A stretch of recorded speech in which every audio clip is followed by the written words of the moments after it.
Good morning, my name's Beck and welcome to Beck's Crafty Nook.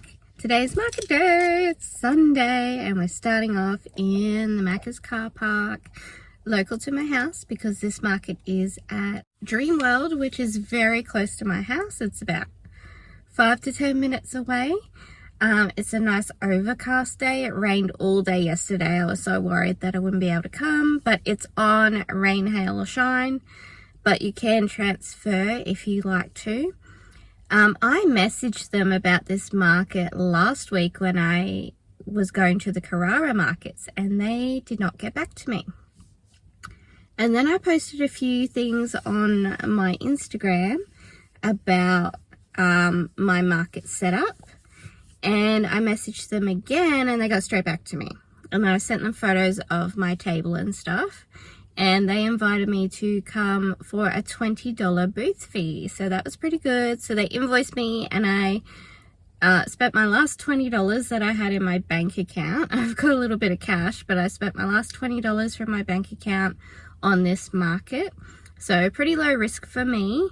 And it is like stalls that they only invite. And there is lots of little handmade stalls. Like I saw in their photos, there was someone doing wooden toys, there was somebody doing like decorated thermal mugs, stuff like that. So hopefully I will sell something. It's a sunrise market, so it is 10 past 5 now. They do load in from 5 o'clock, but the market doesn't start till 6:30. Yeah, so it's an hour and a half to load in. And then they said they would loan me a tent because it's in the car park. There is no shade, like there's no trees there. And it's outside the water park. But I don't think that the Dreamworld park opens until 9 o'clock, so I don't think we'll get traffic from anyone going into the theme park. Actually on a Sunday it could even open at 10, but there's a few shops around Dreamworld like the Lego shop and all that, but I still think that doesn't open till 10 on a Sunday. So I only knew about the market because there was a pet shop that closed down and we used to go to that pet shop, so I had them on Facebook and then they advertised that they're at the Dreamworld markets, and that's when I found. So I saw that on Facebook and then I found their Instagram for the sunrise markets and then I asked there. But as I said, they didn't reply to me until they saw my market set up. So that could be a little tip if a market is not responding to you, if you could do a little mock setup or have photos of your setups. So we're going to drive down there now, feeling pretty nervous because I've been to the Dreamworld car park before, which is good, but I haven't been to this market before, and they're loaning me the tent, which is like, you know, and the toilets aren't very close by. So I just went to the toilet and yeah, I'm gonna drive down there and see what's up. I forgot to tell you that last night I downloaded the Square app on my phone and apparently they can tap on your iPhone to pay. So I'm going to have that option, which is a big relief, and you can put all your inventory in there. It doesn't do an inventory count, but you can say how much you had. So after the day, if you go look back in your inventory, hopefully I'll be able to see how much was used. If I get busy. Hopefully I get busy. Okay, bye. So here is the beautiful Dreamworld. We're going to drive around towards the water park.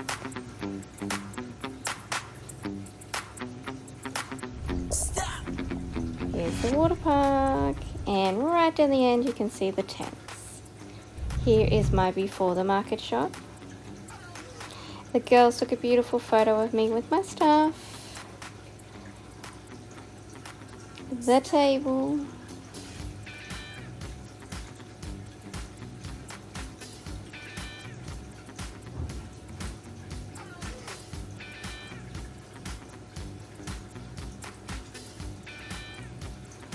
And here is my after. There's a few stingrays gone. And a few chickens missing.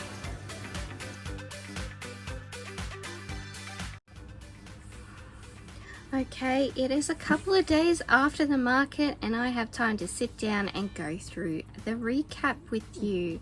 So I'm very excited. I did quite well at this market. They gave me a tent and that was fine, but we had a few wind gusts. Like, it was nice and breezy and it was overcast, which was lovely. It wasn't too hot, but we had a couple of wind gusts and he had only put 2 weights on the front of my tent, and luckily my friends had come to visit and the lady next to me I'd made friends with, and we were all holding the tent, but a wind gust had like broken the arm of it and then the middle of it came down, so we're all trying to hold it to stop it collapsing. And I was like, I haven't seen the organizer around. So I saw him at the start, he set up the tent, and then I didn't really see him again. And then the lady next to me, it was her first time, but she was like, oh, I know the wife, she's down in the caravan, so you've got to go get her. So she was in a caravan cooking, so I think maybe the event organizers had some kind of a food van. I don't know, like, it didn't have any signage up or anything, but she was cooking. I don't know what the deal was. So yeah, I went and got her, and she was cooking, so she couldn't leave, so she's like, I have to make a phone call, and she made a phone call to somebody, I don't know who it was, and then so we just took the tent down. But then I was in the sun, so the lady next to me, she let me sit under her tent, which was her own tent with her. But then as customers came, I needed to come out and stand behind the table to be able to serve them if I needed to. So just that little short time in the sun, because when it did happen, the event goes from 6:30 a.m. till 10:30 a.m. But anytime after 9 a.m. you're really going to get burnt in our sun on the Gold Coast. So I did get a little bit of colour. I got a bit pink, just from those short times where I had to stand behind my product. Also, having my product out in the sun, probably not the best, but there wasn't much I could do. So yeah, so that was okay. Like, it was, the event organizers were nice. They set up the tent quickly, they gave me a spot. It was a good spot. I think I've got some footage which I'll insert now and talk about it. So there was a fruit and veg place. It's just Sizzle trying to get organized. So there was a fruit and veg place, and that was like opposite me, and that was the main attraction. This event was not very well advertised, so when I applied to come to the event, the lady was like, oh, I really like, because I sent a photo of my setup, she's like, I really like your stockings, and I will post a photo on my socials. And I had seen a photo of a couple of people on their social media, Sunrise Markets. One was a lady who makes all different cups, and she was there, and I was hoping she'd be there because that's something I'm interested in. But I saw that on their Instagram. They also had somebody who had wooden toys. I was interested, you know what I mean, like all the media they had put out was quite interesting. So the only post that they put up was that the farmers market was on. They also put up another post which was about you can go into a giveaway draw. So if you spend $20 at any of the vendors, the prize to win 3 gifts. Okay, so their post says, giveaway, spend $20 at one of our specialty stalls to go into the draw to win. Support local market stall holders to win. Spend $20 at any of our specialty stores to go into the draw to win one of 3 great prizes, and that will be drawn live at the market on Sunday the 22nd, which will be this weekend coming. First prize, diamond earrings. Second prize, smoked Christmas ham and coffee voucher. Third prize, market hamper. Every Sunday 6:30 to 10:30 a.m. at the Drumwell car park. It's pet friendly, support local small business, and it only has 2 likes.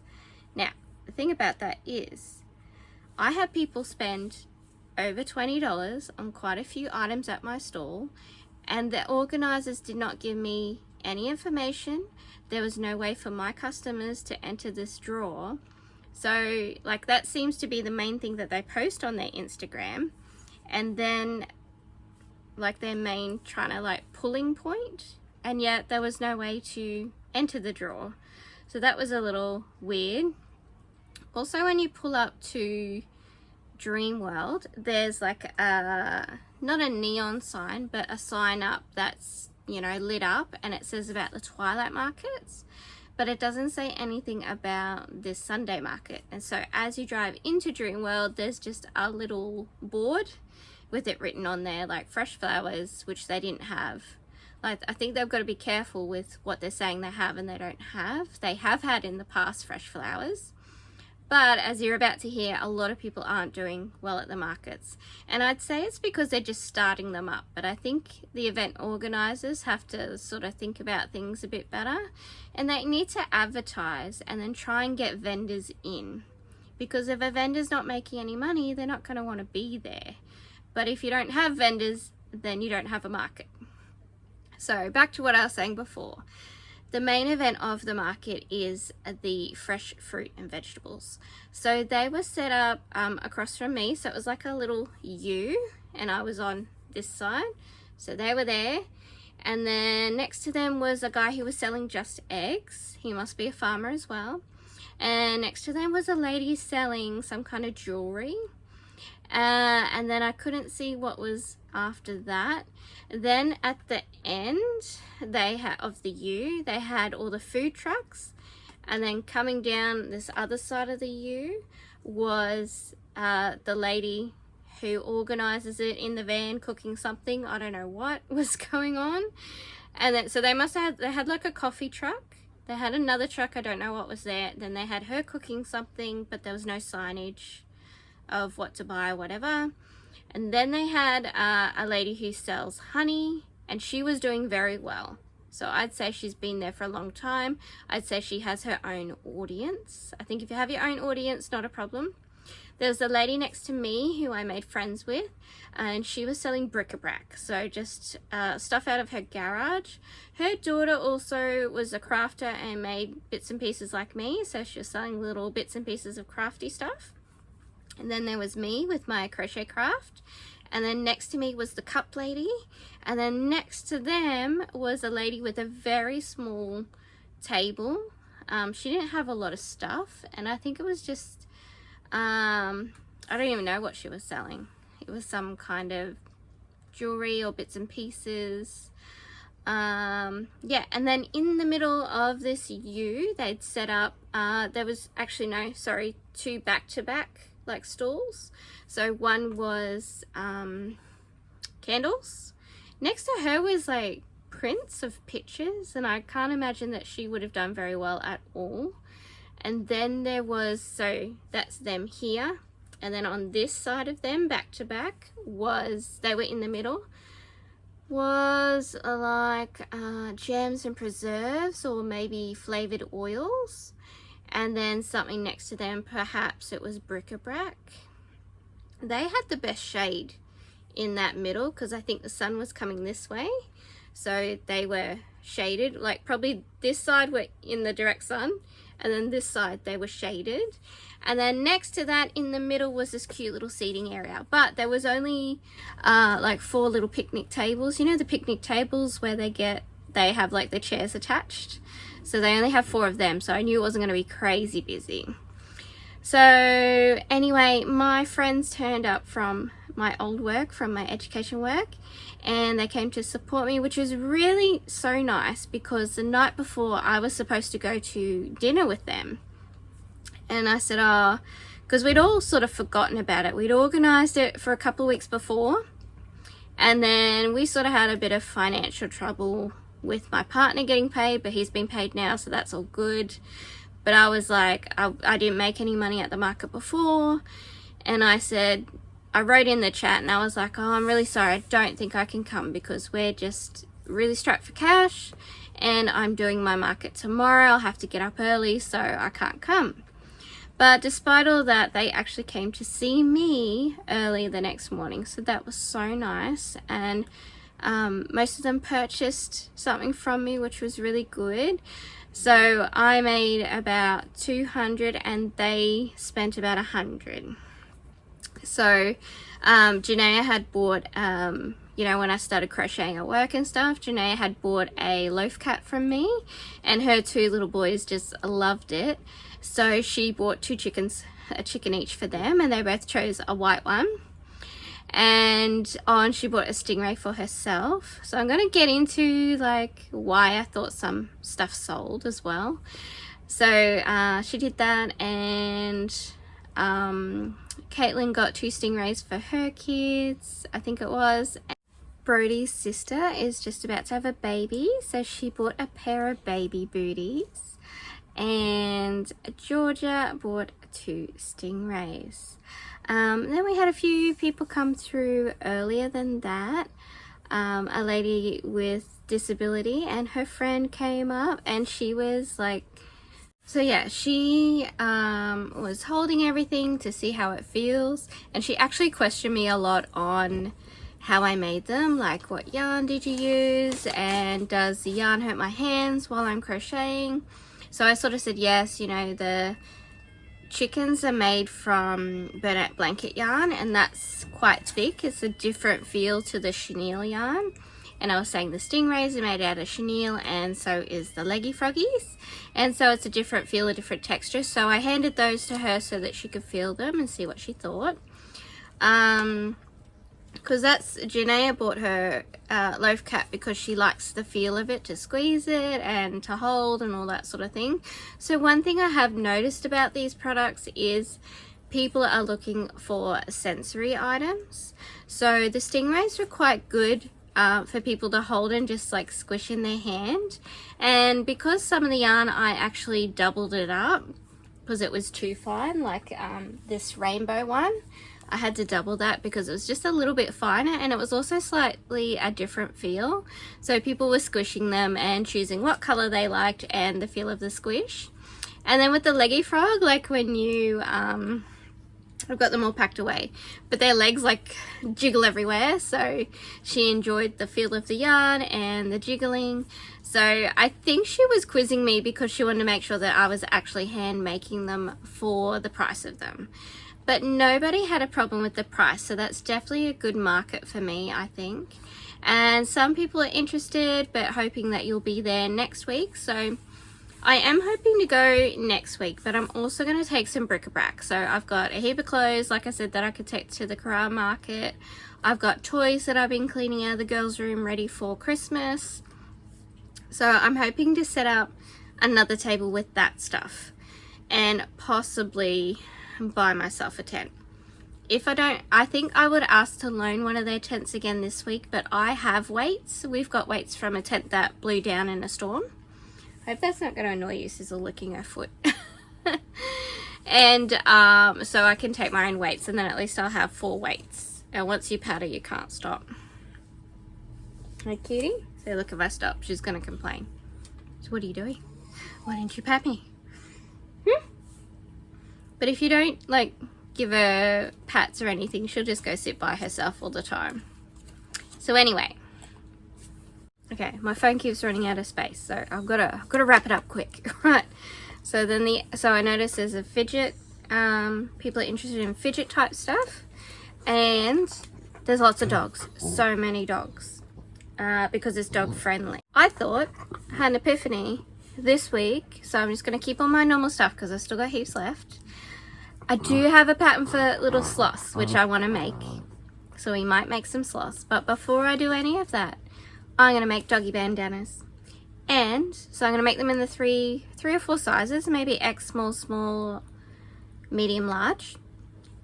I've got so much fabric from my mum's fabric shop, which is the Quilters Inn in Rosewood, if you're local. So Dave, stop. I'm trying to film a video, bro. Stop it. So I'm going to make doggy bandanas this week. That's not going to take me very long. I will make a video, and it is sewing, and I'm also going to personalize with Cricut. But I think it's integral to the journey that I think about who are the customers and what would they like. So that's what we're going to make this week. I have filmed a heap of videos. I've still got a chicken video to come up. I made a really funny like little TikTok, so that's going to go in there of the chickens that I made last week. So still going to be heaps of crochet stuff, and I'm probably going to do this week, hopefully, I watch a lot of Juan the Yarn Addict, and he does a whipping it with Juan. So maybe we'll just work on some whips and have a little chat, and we'll do that for one of our videos. Right, we've got to do the breakdown before we go. Okay, it's on my iPad. I've got slides, so they'll be coming up. So I already told you I made 200 in total. David, please stop. Go back. So stingrays, I took 19 and I sold 8 at $10 each. So we made $80 on stingrays.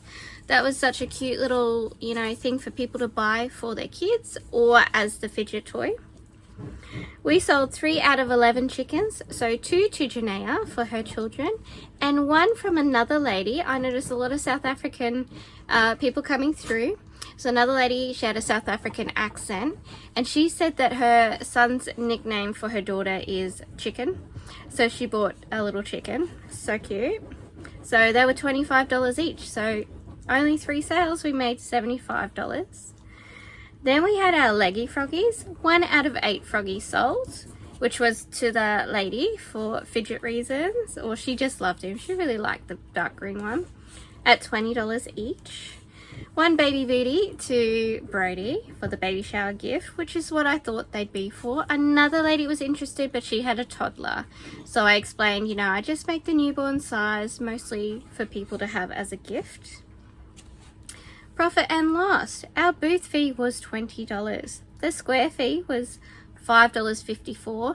So that includes, it was $2 something for processing, and it was $2 something to transfer the money into my account. I think that's fantastic. So a total of 200 minus $25.54 gave us $174.46 profit. So I'm quite happy with that. So yes, last thing, the lady has not messaged me to see if I want to come back next week. How are they going to keep vendors or, you know, keep the market going? I think it could be a really good market for me because, as I said, I can go into the doggy products, but there's still lots of people who would like my crochet things. I could advertise my website where people could buy my crochet plushies and supplies. There's a couple of people interested who are crocheters who would be interested in the supply side, like the amigurumi sticks and the stitch markers and all that kind of stuff.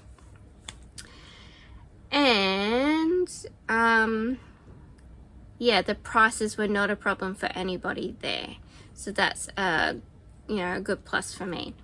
So that's what we're going to do. I'm going to have to message her now and see if I can come next week, and then they're going to break up until January, so I'm just going to make some stuff until then. Alright, I will see you guys soon in the next video, which is probably making chickens. Thanks for watching, and I'll see you later. If you liked the video, can you please give me a like and subscribe if you'd like to see more, and you can see me at becscraftynook.com.au. Bye!